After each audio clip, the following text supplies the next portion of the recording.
ഒപ്പിക്ക് വിചാരിച്ചു കഴിഞ്ഞിട്ടുണ്ടെങ്കിൽ അച്ഛൻ്റെ ഹോസ്പിറ്റൽ കേസ് എല്ലാം നല്ല രീതിയിൽ സപ്പോർട്ട് ചെയ്യാൻ പറ്റത്തില്ലേ?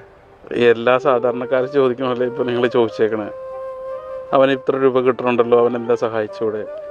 ബ്രദറെ, എൻ്റെ അമ്മയാണ്, അവൻ്റെ സുഹൃത്തിൻ്റെ അമ്മയാണ്. ഞാൻ പറഞ്ഞത് മനസ്സിലായോ? എൻ്റെ അമ്മയാണ്, അത് അവൻ്റെ സുഹൃത്തിൻ്റെ അമ്മയാണ്. പക്ഷേ അവൻ്റെ അമ്മയെ പോലെ തന്നെയാണ് അവന് എൻ്റെ അമ്മയെ കാണുന്നത്. ഞാൻ പറഞ്ഞില്ല, ആഴ്ചയിൽ 3 ദിവസം വെച്ചെങ്കിലും അവനിവിടെ വന്നിട്ട് 2 മണി 3 മണി നൈറ്റിലാണ് തിരിച്ചു പോകണേ. പിന്നെ ഈ കഴിഞ്ഞ 2-3 ദിവസമായിട്ട് അവന് നല്ല പനിയായതുകൊണ്ട്, അച്ഛാ എനിക്ക് പനിയാണ്, അപ്പോൾ അമ്മ ഇൻഫെക്ഷൻ പാടില്ല എന്ന് പ്രത്യേകം ഡോക്ടർ പറഞ്ഞിട്ടുണ്ട്. അപ്പോൾ അവനിവിടെ താഴത്ത് വന്നിരുന്നിട്ട് തിരിച്ചു പോയിട്ടുണ്ട്. ആൾക്ക് വരുമാനം കിട്ടണുണ്ട്.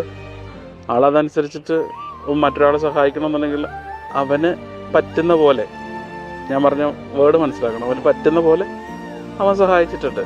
അതെത്ര എമൗണ്ടാണെന്ന് പറയേണ്ട കാര്യമില്ല. അവന് പറ്റുന്ന പോലെ സഹായിച്ചിട്ടുണ്ട്. അത് ലക്ഷങ്ങൾ തന്ന് സഹായിച്ചു ഒന്നും തെറ്റിദ്ധരിക്കണ്ട. അതിന് ഞാൻ സംതൃപ്തനാണ്.